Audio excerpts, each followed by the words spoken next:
ఈ నడుమ సెంటర్ మంత్రి బండి సంజయ్ అన్న మాంచి ఫైర్ మీద ఉన్నాడులా. మొన్నట్లా మాట్లాడుకుంటే అభివృద్ధి కోసానికి అందరిని కలుపుకొని పోతా అన్నాడు. మళ్ళీ తెల్లారే ఇందిరమ్మ పేరు పెట్టుకుంటామంటే సెంటర్ నుంచి ఇండ్లు ఇయ్యం, రేషన్ కూడా ఇయ్యమని ఖరాఖండిగా చెప్పిండు కదా. ఇగియాల ఇంకేమన్నాడో ఇనుండ్రి మీరే.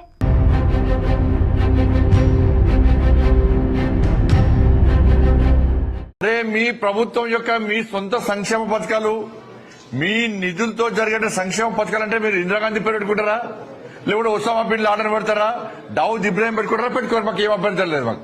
కానీ కేంద్ర ప్రభుత్వం ద్వారా కేంద్ర ప్రభుత్వం యొక్క సంక్షేమ పథకాలకు మీ పేరు పెట్టుకోవడం మీకు ఇబ్బంది లేదు. కానీ పైన కేంద్ర ప్రభుత్వం యొక్క సంక్షేమ పథకం పేరు పెట్టాలా లేదా? నిధులు ఇచ్చేది భారత సర్కారు, కేంద్ర ప్రభుత్వము. పేర్లు మార్చి ఫోజులు పెట్టుకుని సొమ్ముకొని సోకొకట్లక మీరు ప్రజలు మభ్యపెడతా అంటే ఊరుకునే ప్రసక్తే లేదు.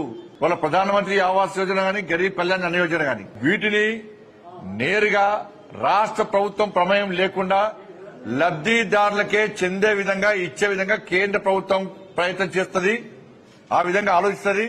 ఇన్నరా సంజయ్ అన్న ఎంత ఫైర్ మీద మాట్లాడిండో. రాష్ట్ర ప్రభుత్వం చేసే పథకాలకు ఏ పేరన్న పెట్టుకోండి గాని కేంద్ర ప్రభుత్వం ఇచ్చే పథకాలకు మాత్రం మీకిష్టం వచ్చిన పేర్లు పెట్టుకుంటామంటే ఊకునే ప్రశ్నే లేదు. అవసరమైతే మేమే పేదలకు ఆ పథకాలు అందిస్తామని డంకా బజాయించి మరీ చెప్తున్నాడు. ఇగటు పద్మ అవార్డుల విషయంలో కూడా రాష్ట్రానికి అన్యాయం జరిగింది. మేం పంపించిన లిస్టును కేంద్రం పట్టించుకోలేదని సీఎం రేవంత్ అన్న సెంటర్ సర్కార్ మీద గరానికి వచ్చిండు కదా. ఇక ఆ ముచ్చట్ల కూడా సంజయ్ అన్న ఏమన్నాడో ఇనుండ్రి.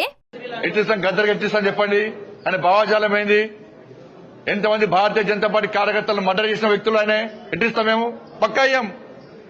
మా కార్యకర్తలను చంపితే మా కార్యకర్తలు చంపిన కార్యకర్తలను పాటలు పాడిన వ్యక్తి గద్దర్.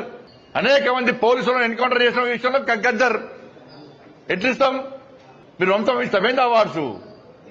భయపడే ప్రసక్తి లేదు, వెనుకపోయే ప్రసక్తి లేదు. వందల మంది భారతీయ జనతా పార్టీ కార్యకర్తలు నమ్మిన సిద్ధాంతం కోసం భారత్ మాతా కీ జై అని చెప్పి ఆందోళన చేస్తుంటే నక్సల్స్ భావోద్వేగ గద్దర్ మా కార్యకర్తలు హత్య చేయించిండు. ఎన్ఐఏ ఎంక్వైరీ చేసింది గద్దర్ గారి మీద. అనేక మంది పోలీసులను ఎన్కౌంటర్ పేరుతో మర్డర్ చేసిండు. అటువంటి వ్యక్తిని ఏ విధంగా పంపుతారు ఇవాళ? సంజయ్ అన్న ఇట్లా మాట్లాడే వరకు కాంగ్రెస్ బీఆర్ఎస్ పార్టీల లీడర్లు మస్తు కోపానికి అత్తున్నారు.